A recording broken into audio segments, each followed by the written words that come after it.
my draw towards silence, something happens in silence with a capital S, that has deep meaning, that I think is out of which we were birthed.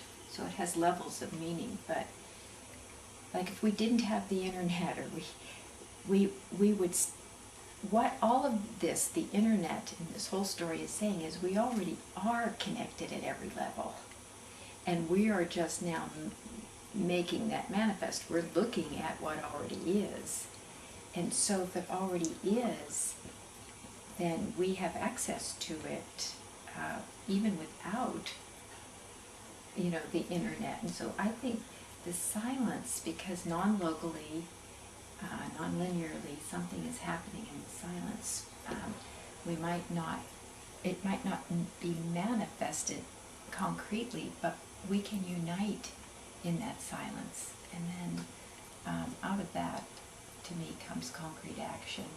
There's something about the silence, especially in today's world, in my mind, that we haven't discovered yet. A richness and a possibility and a potential that I think, especially in society today, is marginalized because we are stimulated, so overstimulated by image and by technology and verbal speaking, that we must incorporate in some way, and I don't know exactly how that would be, some form of silence into that.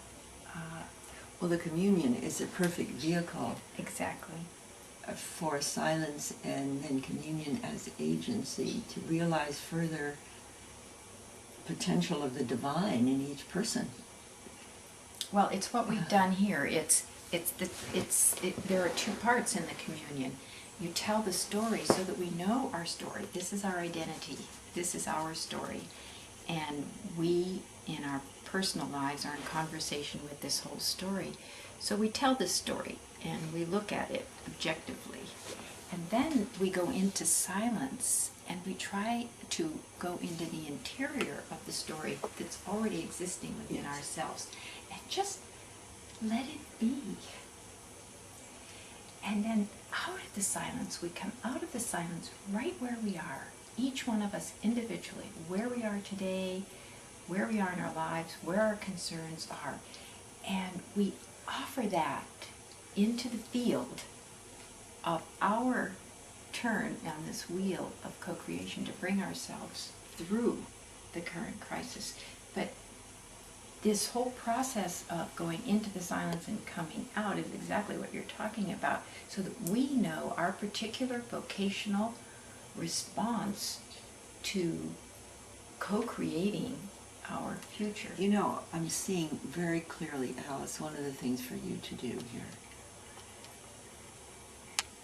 is to actually help lead people through this. Mm-hmm. That is to say, tell the story in your own words, including the story of the wheel itself. Mm-hmm. The core, the communion, the planetary DNA. It's really helpful if you take it, and then visions and so on. Then lead people into the silence. You don't need to talk about the silence so much as lead them into it. Mm-hmm. Just whatever way you feel is most enriching. And to some degree, helping people even understand what the silence is, like me. Mm-hmm. I am so talkative. Mm-hmm. It's not easy for me. I need help. And a lot of us need help to deepen the silence in a truly contemplative way. So I think leading us into that, and then inviting the agency of the divine in each person to get further expressed. However you do that, I'm seeing that you have within you a certain way of doing this. Is that so? It's funny that you're asking me or saying that you think I can bring this silence to people because that you're talkative. If you think you're talkative, you know how talkative I am. And it was at least 20 years ago when a friend, and she tells me she didn't use these words, but said to me, "You just have to shut up when you pray." And because her life seemed to have a piece about it that I desired and didn't feel I had, I began to practice what I call wordless prayer, or just silence. But I will have to say, along with that, was being a very pious, devotional Catholic, was a deep desire to be in relationship with God, however I imaged God at that time. I felt pulled to know God in the way that I knew the people that I loved. And so sitting in this silence was for me a way of being with somebody that I loved, like a husband, like my husband, to just sit there with him without having to say anything, and just allowing that presence, the two of us loving each other. So that was my initial entry into it, just to spend 3 minutes, because the distractions in my mind, and all of our minds, the conversation is always there, allowing it to flow, just to flow, so that I could get into the flow of something deeper inside myself. And it's 25 years of being able to look back on that and say my life is entirely different because of that. I do feel this story is a love story, and I do feel I'm deeply loved. So I'm following that love. I'm following the impulse of that love because I learned to trust it. Outside of everything I know, someone loves me. And I don't have to do anything To be or loved. be anything. Yes. And so this someone wants me to participate. In Yeah. this. It's a dance. In the Catholic tradition, we describe the Trinity as a communion of persons. So God is not a single solitary self, but rather a communion of persons in loving relationship. And the energy in that communion of persons is described by a Greek word, perichoresis, which means circle dance. And so the communion is like a dance. It's mutual, reciprocal.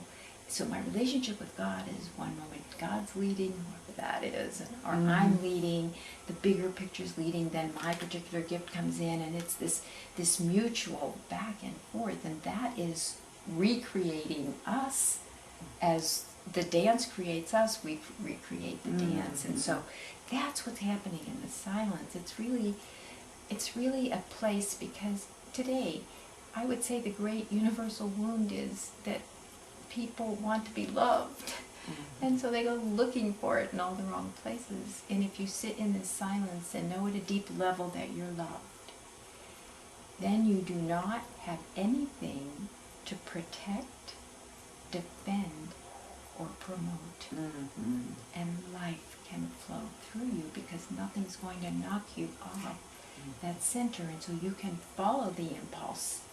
And if, whatever happens, you still know who you are at that deep level. To me, that's what silence offers us. And it is essential.